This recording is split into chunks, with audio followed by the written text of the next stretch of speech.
Good morning, veterans, comrades, dignitaries, ladies and gentlemen, patriots all. Every November 11th, we pause to remember those who sacrificed all for our freedoms and rights, and this year is no different. We again have prepared a service to be presented virtually, knowing it is not the same as the live presentations of the past. On that note, I would like to point out that we, excuse me, and I mean all of us, do look to our history and usually focus on a certain point in time. We need to remember that our armed forces have been protecting us from conception of our country to this very day. The Great War, World War II, usually take the center stage, but no less important are the Korean War, Cold War, Desert Storm, and the Afghan War. A veteran is a veteran is a veteran.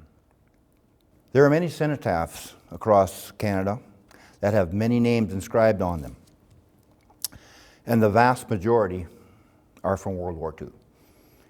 Sadly, too many have had names inscribed in the last few years to commemorate the lives of sons and daughters, but lost recently in the war in Afghanistan. We here in our community are thankful that those who left our community to protect and serve have returned home and continue to serve with us the best we can.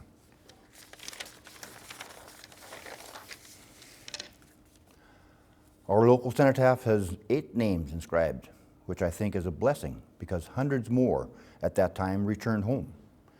These men and women returned to a home that was just as much in need of their service as the country that had recently discharged them. As an early baby boomer, I find that we were very much kept in the dark of our then recent history. I still regret that, but find that the more I work to help change that, the better I feel, and I believe that this is why we try to enlist members of our community to be involved in this service.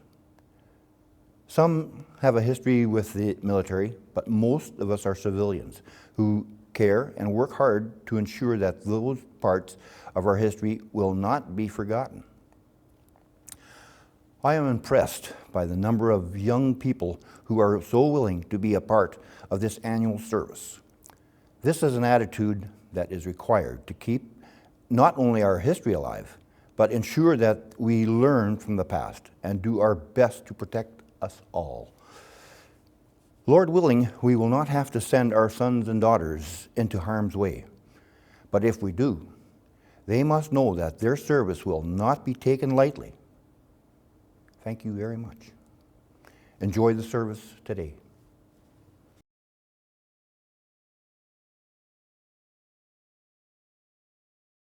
Cenotaph Guard, attention! File left, quick, march!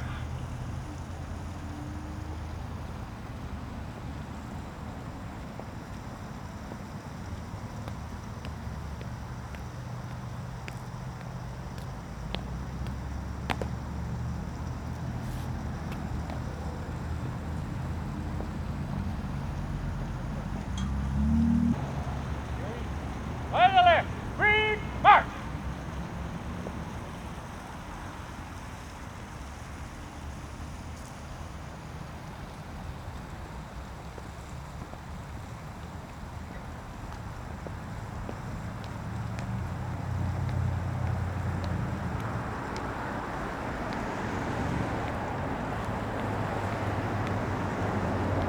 Color party, halt!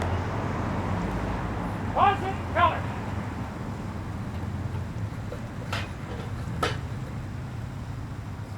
Color party will retire, left turn, quick, march!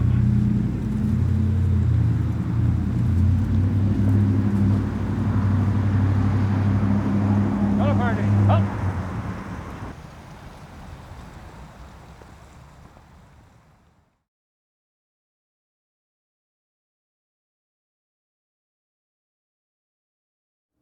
Please join me in prayer. O God, our Creator and Sustainer, we come to you to acknowledge the memory of lives spent so that we might live in freedom. We need these reminders because we can become lost in our own present efforts to live wisely and lose sight of the principles that you have intended for all of us. As we see and hear of the past, help us to be thankful. As we stop and consider the present, help us to be honest and helpful to one another. As we think of the future, help us to consider how each one of us can make a difference that honors you as we honor one another. We offer this prayer in humility, in thanksgiving, and with hope. Jesus taught us to come to you, and so we come to you today. Amen.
They shall not grow old as we who are left to grow old. Age shall not weary them, nor the years condemn. At the going down of the sun, and in the morning, we will remember them.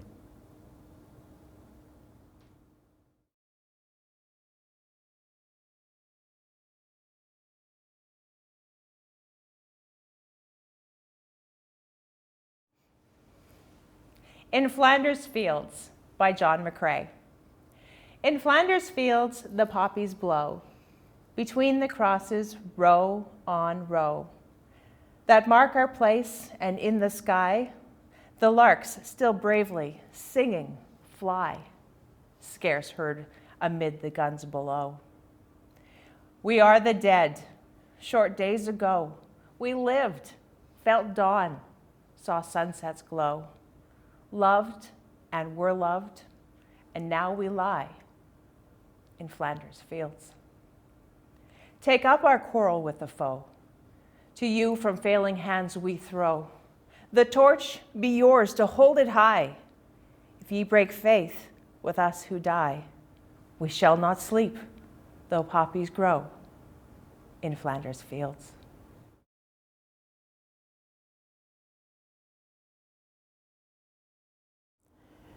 Then I heard the voice of the Lord saying, "Whom shall I send, and who will go for us?" And I said, "Here I am, send me." Isaiah 6, verse 8. World War I, 1914 to 1918, Lieutenant Charles P. Urich. 1939 to 1945, World War II, Private Gordon Entz. Second Lieutenant Nelson Funk. Flight Officer Abe Hildebrandt, Flight Officer George C. Cron, Private Ben Neufeld in Japan, Flight Sergeant Robert Serluck, Flight Sergeant Victor Unruh, and Private Henry Weeb, Hong Kong.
For our meditation today, I would like to point us to a source of hope that looks beyond the past, can lead us in the present, and prepare us for the future.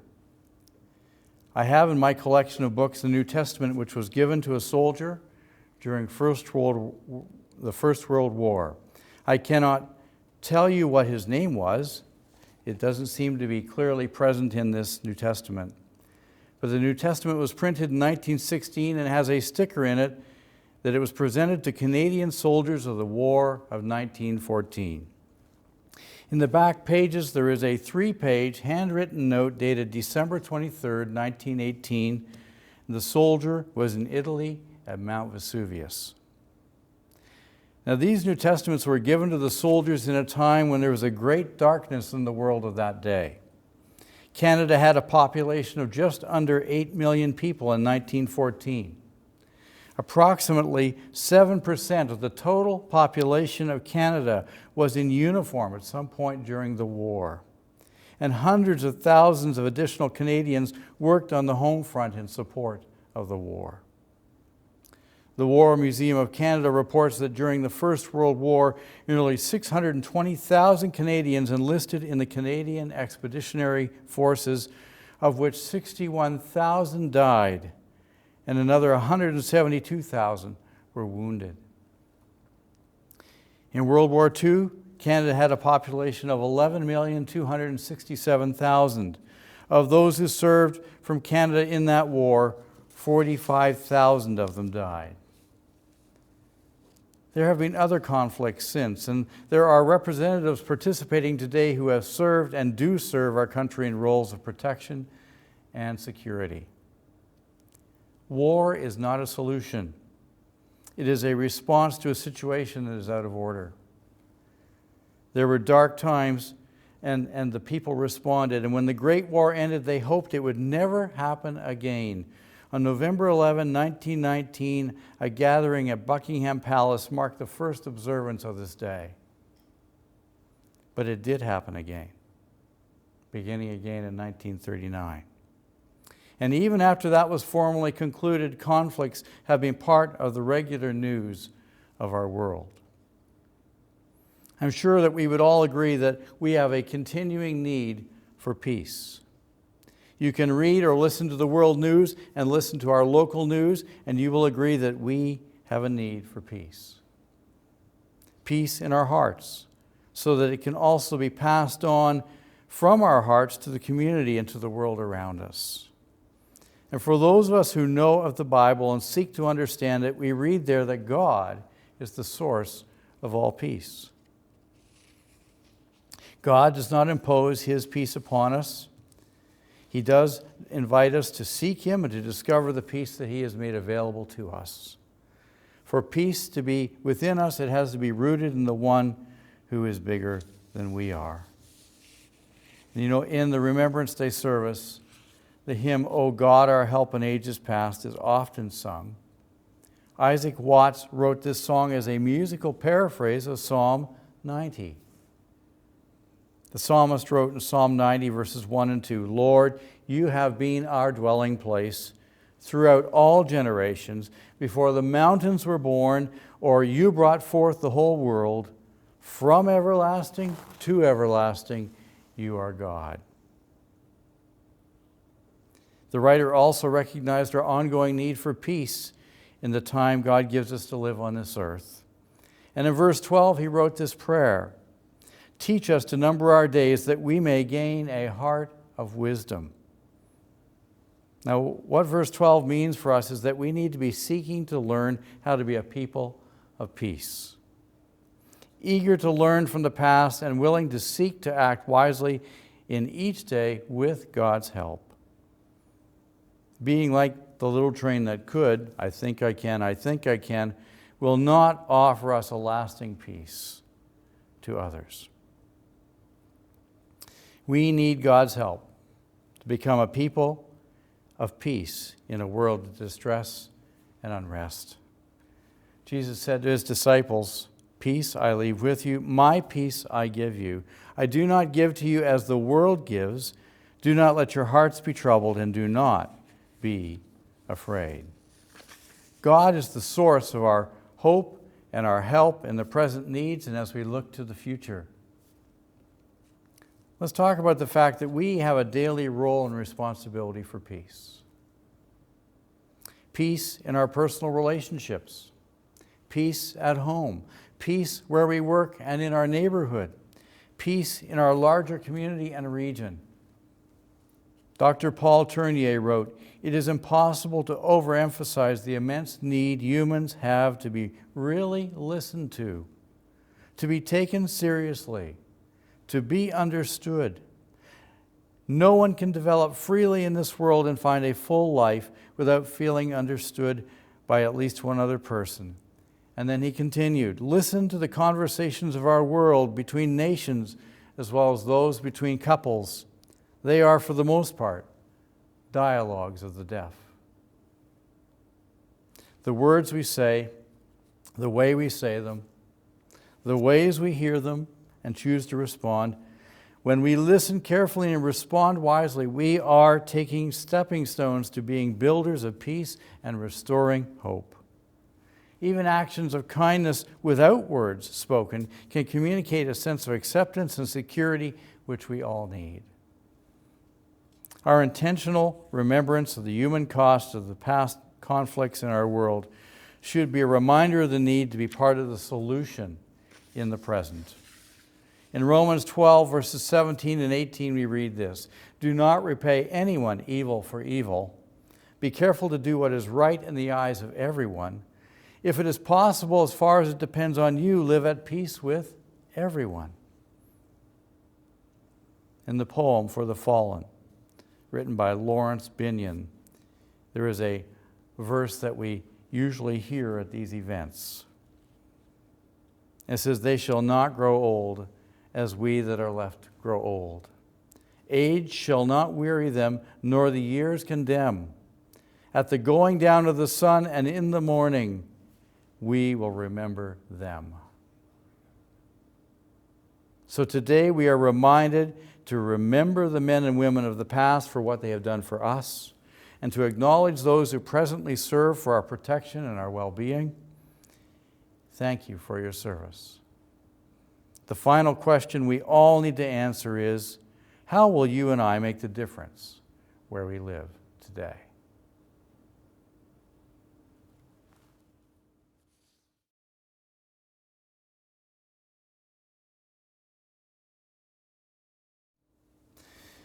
I would invite you to join me in reciting the Lord's Prayer as found in Matthew 6, verses 9 to 13 in the New King James translation. If you know this prayer, please participate in the way that you have learned to recite it. Jesus said, "For your Father knows the things you have need of before you ask Him. In this manner, therefore, pray. Our Father in heaven, hallowed be your name. Your kingdom come. Your will be done on earth as it is in heaven. Give us this day our daily bread, and forgive us our debts as we forgive our debtors. And do not lead us into temptation, but deliver us from the evil one. For yours is the kingdom and the power and the glory forever. Amen."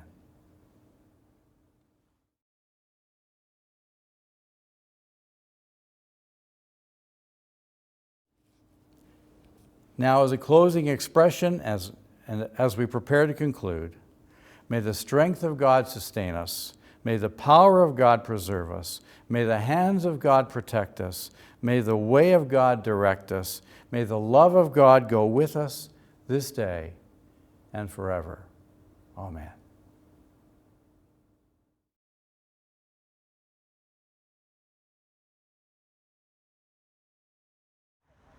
All party, attention. Quick mark.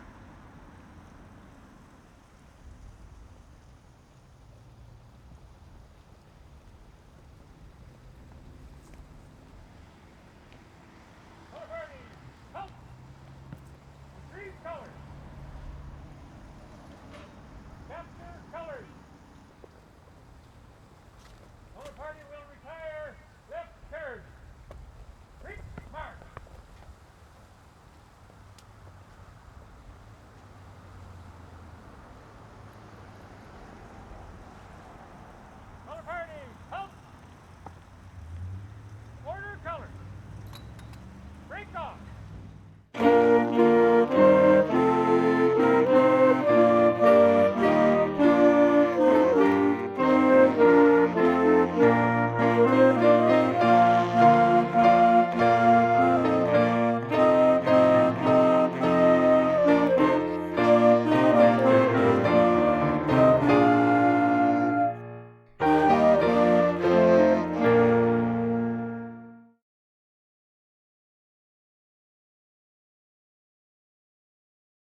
This year, 2021, marks the 100th anniversary of the poppy. This is an excerpt from the Royal Canadian Legion. The idea for the Remembrance Day poppy was conceived by Madame Anna Guerin of France. She was inspired by John McCrae's poem, In Flanders Fields. Anna had originally founded a charity to help rebuild regions of France torn apart by the First World War, and created poppies made of fabric to raise funds. Later, Anna presented her concept to France's allies, including the precursor, the Royal Canadian Legion, the Great War Veterans Association. This idea was considered at a meeting in Port Arthur, now Thunder Bay, and was adopted on the 6th of July, 1921. Again, we are looking at history to help us understand that others have done for us. With that, I would sincerely thank the committee for the efforts put forward and for this presentation. Thank you to our piper, Captain Chris Fluke, and our bugler, Pastor Randy Smart and Robin Weeb. A very special thank you to the students and teachers of GVC for their parts in producing this video. We also appreciate the participation of the Winkler Video Collective and for their valued assistance. Lest we forget.